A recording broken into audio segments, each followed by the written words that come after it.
लहलहाते खेत में बहुओं की खुशबूदार रसोई। गर्मी का मौसम है, तेज धूप है, टाइम हो रहा है 10 और जानकी भाभी मिट्टी के चूल्हे पे लकड़ी का आंच लगाकर बना रही है मटर पनीर। जानकी भाभी के हाथ में जादू है, वो जो भी सब्जी बनाती है ना तो बहुत टेस्टी बनाती है। वो चूल्हे पे सब्जी चढ़ाती है तो आस पड़ोस के लोग सब्जी की खुशबू से खींचे चले आते हैं। जैसे अभी आई हैं आशा आंटी और पूनम आंटी।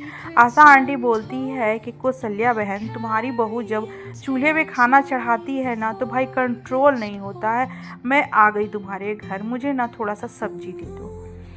तो कौशल्या बोलती है, हाँ हाँ बहन, क्यों नहीं, दरवाजे पे ही खड़ी रहोगी क्या तलवार लेकर के, अंदर आओ।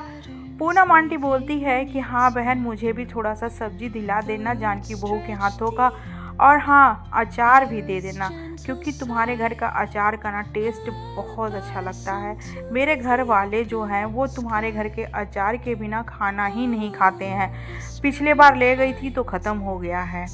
तो कौशल्या बोलती है, कोई बात नहीं है बहन, तुम लोग दोनों इत्मीनान से बैठो। जानकी बहू, तुम ले आओ सब्जी। जानकी बहू जाती है किचन में और कढ़ाई में से सब्जी निकाल के लाती है और बोलती है, ये लीजिए आंटी, जब आपका मन करे तो आप सब्जी लेने आ सकती हैं। तभी पूनम आंटी बोलती है, बेटा मेरे लिए अचार ला दो। वहीं स्वाति खड़ी थी तो स्वाति घर के अंदर जाती है और बरनी उठा के लाती है और बरनी में से छोटा सीसी में अचार निकाल कर पूनम आंटी को देती है। तो आशा आंटी और पूनम आंटी दोनों सब्जी और अचार लेकर के खुश हो जाते हैं। और तो और पूनम आंटी ऑर्डर भी दे देती है कि स्वाति और जानकी बहू, तुम लोग दोनों ना बहुत अच्छा अचार बनाती हो, तो और मेरे लिए 1 किलो आम का अचार बना देना। तो जानकी भाभी बोलती है ठीक है, और स्वाति भी बोलती है ठीक है आंटी, कोई बात नहीं है। वो दोनों अचार लेकर के और सब्जी लेकर जाने लगती है। तो फिर अचार का पैसा देती है जानकी बहू को। तो जानकी बहू अचार का पैसा ले लेती है। जानकी बहू और स्वाति दोनों लोग मिलकर अचार बनाते हैं और अचार का बिजनेस करते हैं, क्योंकि उन लोगों के हाथ में ना बहुत ज़्यादा टेस्ट था। वो जो भी चीज़ बनाते थे तो बहुत मन और लगन से, इसीलिए उनका बनाया हुआ सब्जी हो या अचार हो बहुत टेस्टी बनता था। वो दोनों देवरानी जेठानी और सासू माँ कौशल्या देवी तीनों लोग मिलकर अचार बनाती थी, क्योंकि कौशल्या देवी को ना अचार के मसालों का बहुत अच्छा से परख था। दोनों लोग खुशी खुशी अचार लेते हैं और सब्जी लेते हैं और फिर पैसे दे करके जाने लगते हैं। तो कौशल्या देवी बोलती है कि सुनो बहन, और भी किसी चीज़ की ज़रूरत पड़ेगी तो तुम आकर के ले जाना। मेरी बहू पापड़ भी बहुत अच्छा बनाती है और 2-3 वैरायटी का पापड़ बनाकर रखी है। तो पूनम आंटी बोलती है कि ठीक है बहन, अभी तो फ़िलहाल मैं अचार लेकर जा रही हूँ, अगली बार जब मैं आऊँगी ना तो पापड़ भी लेकर के जाऊँगी, क्योंकि मुझे पता है अचार जितना ज़्यादा टेस्टी होता है उतना ही ज़्यादा टेस्टी तुम्हारे घर का पापड़ भी होगा। तुम्हारी बहुएं बहुत गुनी है भाई कौशल्या, तुम तो बहुत किस्मत वाली हो। जैसे ही वो दोनों लेकर के घर से बाहर निकलती है, वैसे ही भुवन आता है और घूर घूर के उन दोनों को देखता है। वो दोनों भुवन से कोई बात नहीं करती है और सीधे वो लोग निकल जाती है। भुवन कौन है? भुवन है कौशल्या देवी का पति, यानी कि जानकी भाभी और स्वाति के ससुर जी। भुवन थोड़ा नशा करता है और वो नशे के लिए बहुत परेशान रहता है, लेकिन उसके हाथ में पैसे आते नहीं हैं, क्योंकि वो लोग बहुत ज़्यादा गरीब है। हाथ में पैसा नहीं आता है तो भुवन नशा नहीं कर पाता और वो बहुत ज़्यादा परेशान रहता है। तिलमिलाता हुआ भुवन जब घर के अंदर आता है तो जानकी भाभी के हाथ में देखता है पैसे, तो बोलता है, कौशल्या मुझे कुछ पैसों की ज़रूरत है, 100 रुपया दे दो। तो कौशल्या बोलती है आंख दिखाते हुए, सुनो जी, तुम्हारा दारू के लिए ना इस घर में एक भी पैसा नहीं है, तुम जाओ यहाँ से, तुम्हें कोई पैसा नहीं मिलेगा। काम धाम तो करते नहीं हो, ऊपर से बहुएं अचार बनाकर बेच रही हैं, तो तुम आ जाते हो पैसा लेने के लिए। जानकी भाभी बोलती है कि मम्मी जी, मैं जा रही हूँ राशन लेने, क्योंकि राशन नहीं है घर में। तो कौशल्या देवी बोलती है, बेटा आज मत जाना, नहीं तो तुम्हारे ससुर जी कहेंगे कि इन लोगों के पास पैसे हैं लेकिन मुझे सब 100 रुपया भी नहीं दी। तो जानकी भाभी बोलती हैं ठीक है मम्मी जी, मैं बाद में चली जाऊंगी। और सभी लोग अपने अपने काम पे लग जाते हैं। तभी वहाँ पे राहुल और राम दोनों लोग अपना मजदूरी करके घर आते हैं। कपड़े बहुत ज़्यादा गंदे थे। तो कौशल्या देवी बोलती है बेटा जाओ हाथ मुंह धो करके आओ, और बहुएं तुम लोग खाना निकालो, बेटा लोग थक कर आया है इतना धूप गर्मी में। दोनों भाई जाते हैं और जाकर हाथ मुंह धो करके आते हैं। तब यहाँ पे जानकी दोनों के लिए खाना निकालती है। दोनों बैठ जाते हैं हाथ मुंह धोकर खाना खाने। आज खाना में ना बहुत ज़्यादा टेस्ट था, क्योंकि जानकी भाभी सब्जी बहुत अच्छा बनाई थी मटर पनीर का। सभी लोग खाना खाते हैं और खाते खाते बात करने लगते हैं। तो राम बोलता है ना, मजदूरी दिन भर हम लोग धूप में करते हैं, लेकिन बहुत कम पैसा मिलता है। इतना कम पैसा में कैसे गुजारा होगा। आज हम लोग 4 लोग हैं, कल को बच्चे हो जाएंगे तो क्या होगा। तो जानकी भाभी बोलती हम लोग खेती कर लेते हैं, लेकिन उनकी बात सुनकर सब चुप हो जाते हैं और फिर सब खाना खाकर सो जाते हैं। अगले दिन कौशल्या चारपाई पर बैठकर सारे आम और कटे हुए आम थे और नींबू था, चारपाई पे पूरा फैला कर रखी थी कि बहू जल्दी जल्दी काम ख़त्म करके आओ और आकर के अचार बनाओ। दोनों बहुएं जल्दी से किचन का काम ख़त्म करके आती हैं। तभी वहाँ पे मालती आ जाती है। मालती बोलती है कि वाह कौशल्या, तुम्हारी बहुएं तो बहुत गुणी है, अचार बनाने की तैयारी हो रही है क्या। तो कौशल्या बोलती है कि हाँ बहन, अचार बनाने की तैयारी हो रही है। सारा आम काट करके धूप में धो के फैला दिए हैं और उधर नींबू भी रख दिए हैं, और आम थोड़े से सूख जाएंगे तब तक मैं मसाला तैयार कर लेती हूँ। उसके बाद मैं अचार बनाऊँगी। क्या हुआ, तुम्हें अचार चाहिए क्या। तो मालती बोलती है कि हाँ बहन, मुझे 1 किलो अचार चाहिए, और हाँ मेरे मायके में भी तुम्हारे अचार के ना सब बहुत बड़ा फ़ैन है, तो तुम मेरे मायके के लिए भी 1 किलो अचार का ऑर्डर ले लो। कौशल्या बोलती है ठीक है। मालती अचार के कटे हुए आम को घूरती है और फिर चली जाती है। चुपके से वहाँ पे भुवन आ जाता है और वो देखता है कि बहुएं सब आम में बिजी हैं और कौशल्या देवी मसाला बनाने में बिजी। तो भुवन इधर उधर देखता है और अचार की बरनी उठाकर भागता है वहाँ से और जाके साहूकार को देता है। बोलता साहूकार ये अचार ले लो। तो साहूकार अचार की बरनी को लेता है और 20 रुपया भुवन को देता है। तो भुवन बोलता है कि अरे साहूकार, मेरी बहू लोग तो 200 रुपये का बेचती और तुम मात्र मुझे 20 रुपया दे रहे हो, 20 रुपया में क्या होगा। तो साहूकार बोलता है अच्छा ठीक है, चलो भाई मेरे साथ चलो। तो भुवन बोलता है कहाँ पे जाना है। तो साहूकार बोलता है अरे चलो ना, तुम बहुत ज़्यादा सवाल करते हो। भुवन उसे लेकर के जाता है शराब की दुकान पे और खूब शराब भुवन को पिला देता है। भुवन शराब पी करके घर आता है और दूसरे दिन ही उसकी तबीयत खराब हो जाती है। तो राम बोलता है क्या हुआ पिताजी को। माँ पिताजी को क्या हुआ। तभी वहाँ पे साहूकार आता है और कौशल्या देवी को कुछ पैसे देता है और बोलता है कि बहन जाओ जाकर के भुवन का शहर में इलाज कराओ, मैं तुम लोगों की गरीबी नहीं देख सकता। तो कौशल्या बोलती है साहूकार जी आपका बहुत बहुत उपकार, हम लोगों के पास पैसे आ जाएंगे तो हम लोग तुम्हें वापस कर देंगे, अभी मुसीबत के समय आपने बहुत साथ दिया। साहूकार बोलता है कोई बात नहीं है कौशल्या बहन, तुम ये पैसे पकड़ो और जाकर भुवन का इलाज कराओ। राम और राहुल दोनों लोग अपने पिताजी को ले करके चले जाते हैं हॉस्पिटल। हॉस्पिटल में ट्रीटमेंट चालू हो जाता है, लेकिन भुवन की तबीयत पे कोई असर नहीं पड़ता है। तभी डॉक्टर आकर बताते हैं कि शराब ज़्यादा मात्रा में पी लेने की वजह से इसकी किडनी खराब हो गई है और इसका ज़िंदगी का कोई भरोसा ही नहीं है।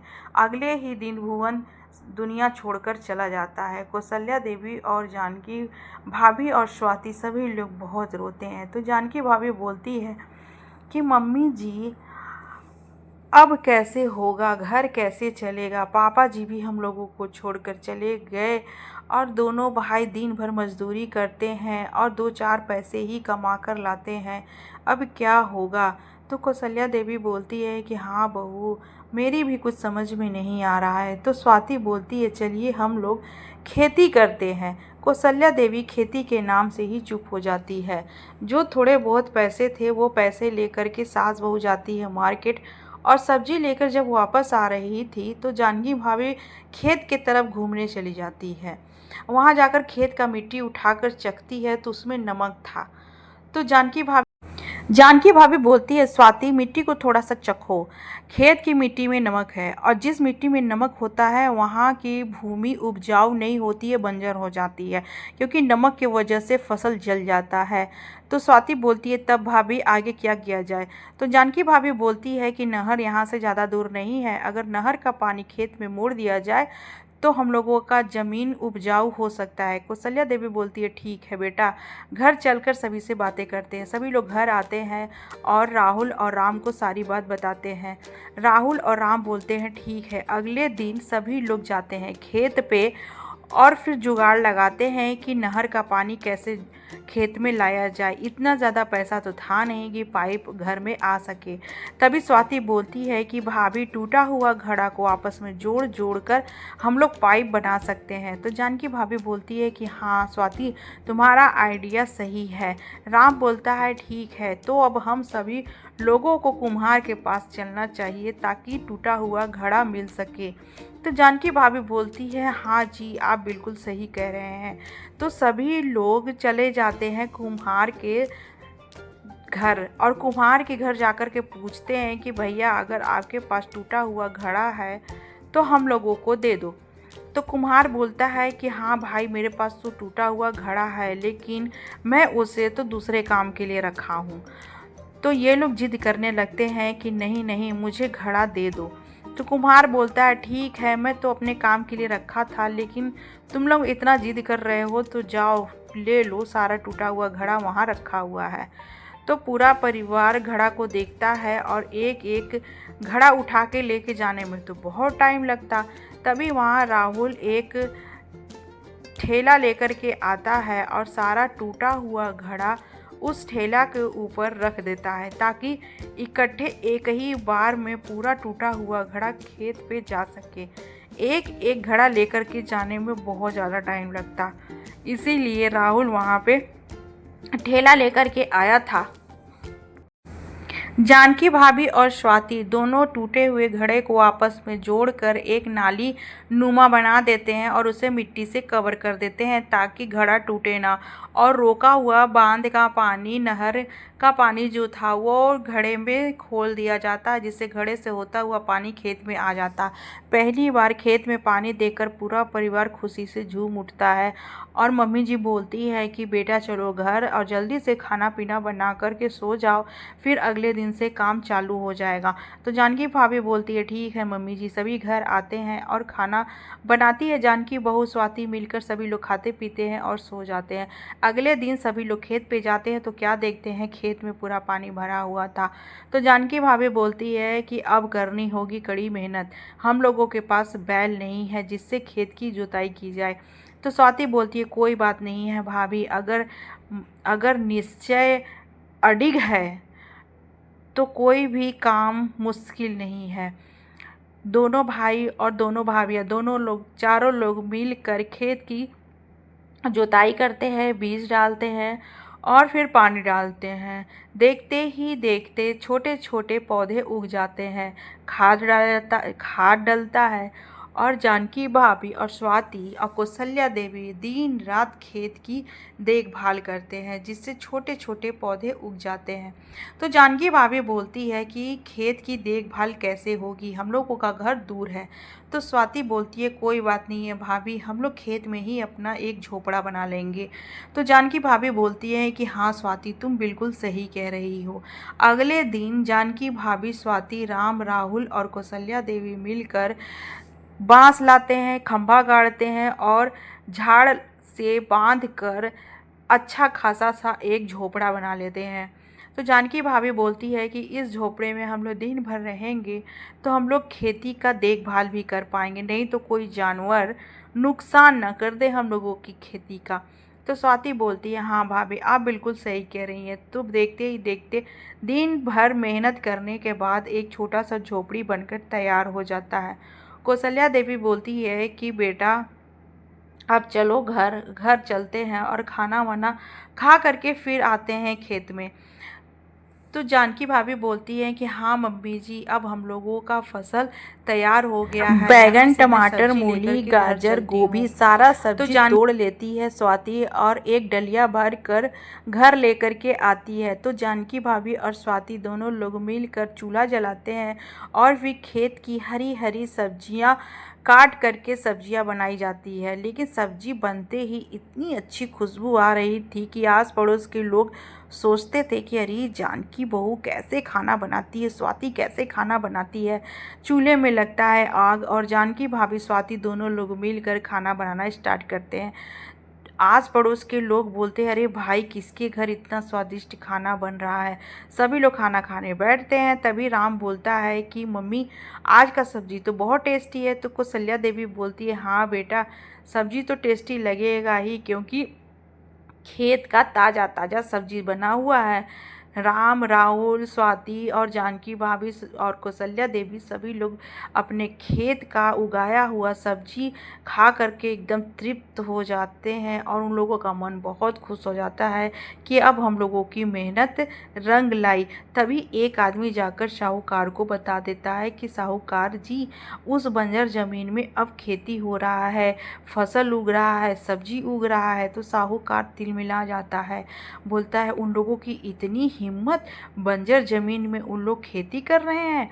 मैं अभी जाकर के अपना उधार मांगता हूँ। साहूकार बिना देरी किए कौशल्या देवी के घर जाता है और बोलता है, कौशल्या देवी मेरे पैसे वापस करो।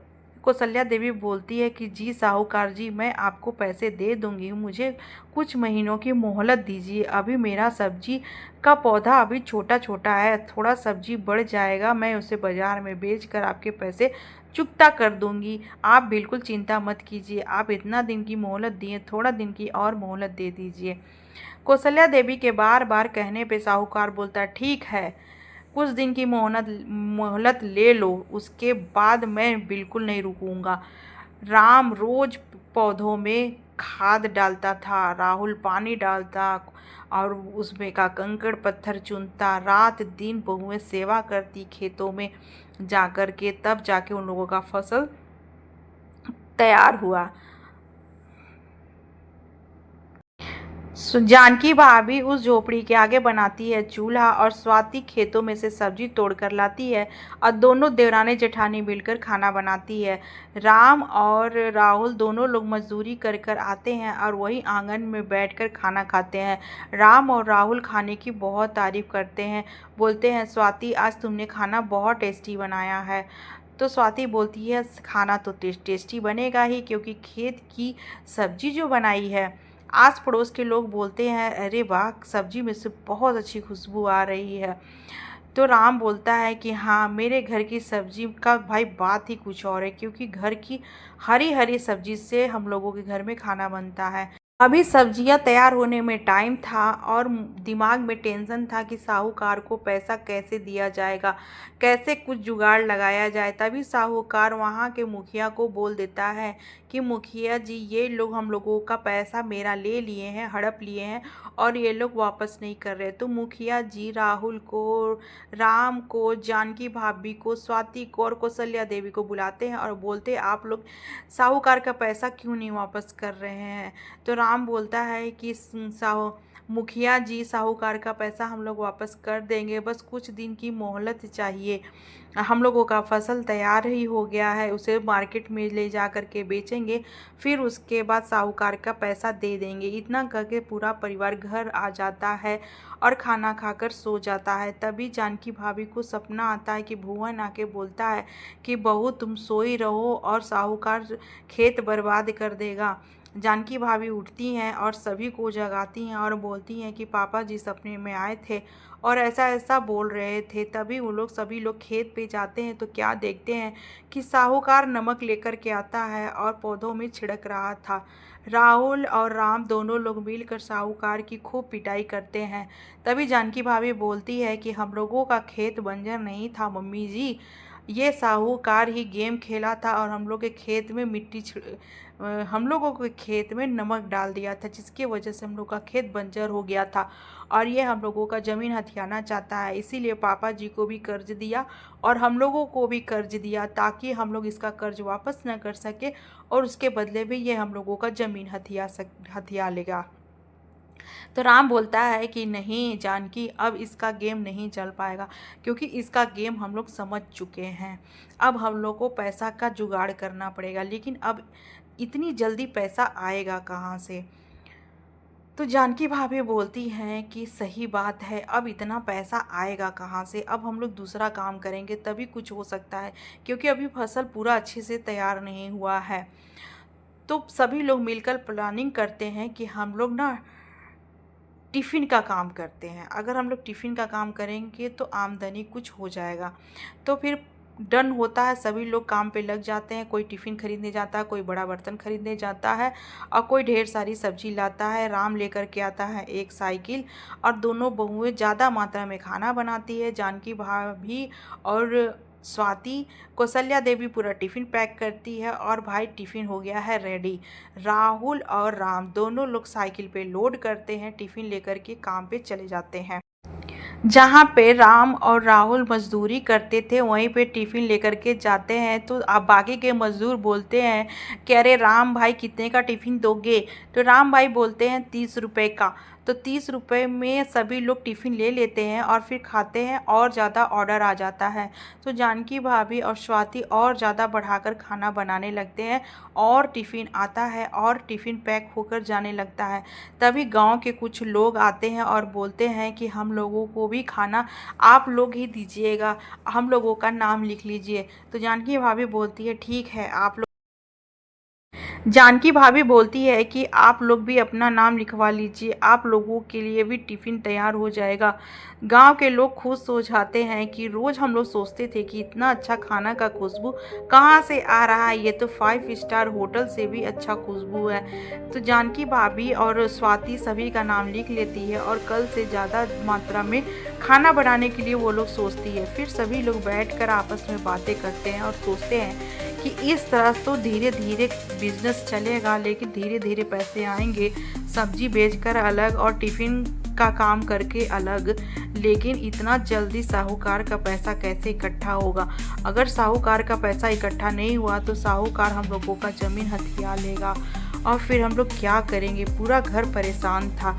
फिर सभी लोग ज़्यादा मेहनत करते हैं और फिर पैसे कुछ ज़्यादा इकट्ठा हो गया तो सभी लोग एक ढाबा खोलते हैं और उस ढाबा में बहुत ज़्यादा मात्रा में लोग आकर खाना खाने लगे, जिसकी वजह से उन लोगों की आमदनी 2 गुना 4 गुना हो जाता है।